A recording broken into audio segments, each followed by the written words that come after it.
ውድ ቤተሰቦቼ አንድ ነገር ልንገራችሁ፣ በእግዚአብሔር ፍቅር ስሙ።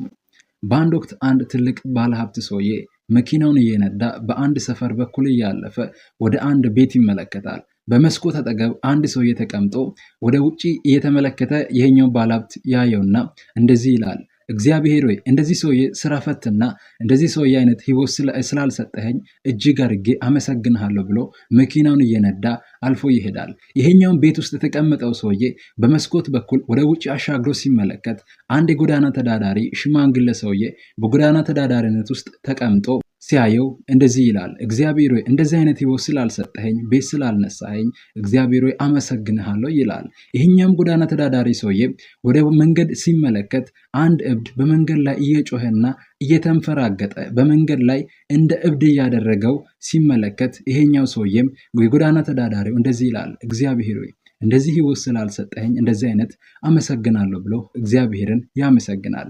ይሄኛውም እብድ ወደ መንገድ ሲመለከት አንድ አምቡላንስ እየጮኸና በትልቅ ፍጥነት እየሄደ ይመለከታል። በዚህ አምቡላንስ ውስጥ አንድ በጣም በጽኑ ህመም ውስጥ የታመመ አንድ ሰውዬን ይዞ ይሄዳል። ይሄኛውም እብድ እግዚአብሔር ሆይ እንደዚህ አይነት በሽታን ስላልሰጠኸኝ አመሰግናለሁ ይላል። ይሄኛውም በአምቡላንስ ውስጥ ያለ ሰውዬ ወደ ሆስፒታል ይደርስና ዶክተሮች በትልቅ ጽኑ ህሙማን ክፍል ውስጥ ያስቀምጡታል።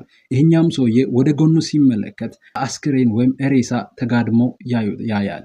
ይሄኛውም ሰውዬ እግዚአብሔር ሆይ ስላልገደልከኝና ስላልሞትኩኝ አመሰግንሃለሁ ይላል። ቤተሰቦቼ አንድ ነገር ልንገራችሁ፣ በዚህ ሰዓት ሆስፒታል አይደለህም። በዚህ ሰዓት እብድ አይደለህም።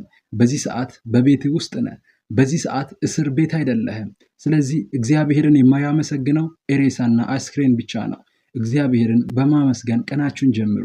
የተሰጠን ነገር ብዙ ነው። ነገር ግን እኛ ሰዎች ያልተሰጠንን ነገር እናያለን።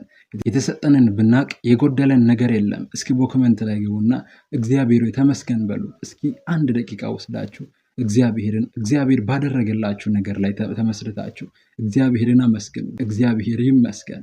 ቸር ቆዩልኝ።